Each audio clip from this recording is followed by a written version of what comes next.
NTRC update, NTRC viva update, ভাইবায়ে কারা fail করবে তাদের জন্য অন্যতম একটি আপডেট।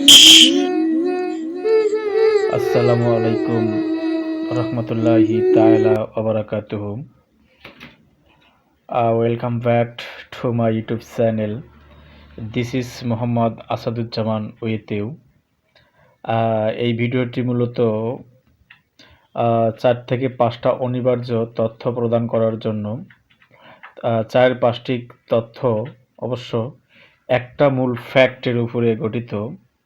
মূল ফ্যাক্টটি হলো যে ভাইভায় কেন ফেল দেখানো হয়, ভাইভায় কেন ফেল করানো হয়। ফেইল অর্থাৎ এনটিআরসিএ এর ভাইবা, ওকে, কেন ফেল করানো হয়।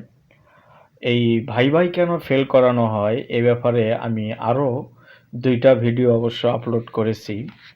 তো এগুলো, এই ফ্যাক্টগুলো বাদ দিয়েও মূলত আরও কয়েকটি ধাপ আমি এখানে তুলে ধরব।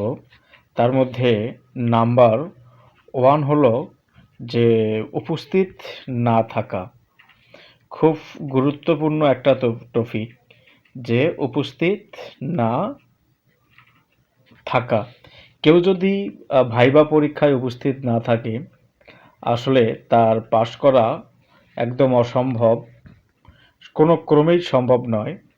হয়তোবা এমনও হয় কেউ অন্য কোনো সরকারি চাকরি করে, অথবা কেউ কলেজে চাকরি করা, কলেজে আছে, স্কুলেও কলেজেও টিকেছে, স্কুলেও টিকেছে, যার একটু বিশ্বাস আছে যে সে কলেজে ভালো মার্ক ক্যারি করেছে, সে হয়তোবা স্কুলে যাবে না, ওকে। আর এমনও হতে পারে যে কেউ স্কুলে টিকেছে, আবার স্কুলে চাকরি আছে, তারাও যাবে না। এমন তো অবস্থায় তারা ফেল করবে। তার মানে একটা পয়েন্ট দাঁড়ালো যে ভাইভায় উপস্থিত না থাকলে অবশ্যই ফেইল হবে। তারপরে নাম্বার 2, যেমন আবেদনের বিষয়টা, অর্থাৎ অ্যাপ্লাই। এখানে বয়সটা fact. The very age is so important here for applying. কেউ যদি 18 বছরের আগে, 18 বছর হয়নি তার আগে, অর্থাৎ অনার্স কমপ্লিট করতেও 18 বছর সম্ভবত লেগে যায়, তার আগে যদি কেউ আবেদন করে, অথবা 35 পেরিয়ে গেছে, 35 পেরিয়ে গেছে, তারাও যদি আবেদন করে, তাদের আবেদন করে লাভ হবে না। এমনটার মধ্যে কেউ পড়ে থাকলে, যেমন যদি এমন অবস্থায়, অর্থাৎ অনার্স কমপ্লিট নাই করতে, অথবা বয়স পার হয়ে গেছে, তারা যদি আবেদন করার সময় 18-র বেশি দেখায়, অথবা 35-এর কম দেখায়, যখন যাচাই হয়, তখন যখন 18-র কম দেখা যায় এবং 35-এর বেশি দেখা যায়, তখন তারা অবশ্যই এখানে ফেইল করবে।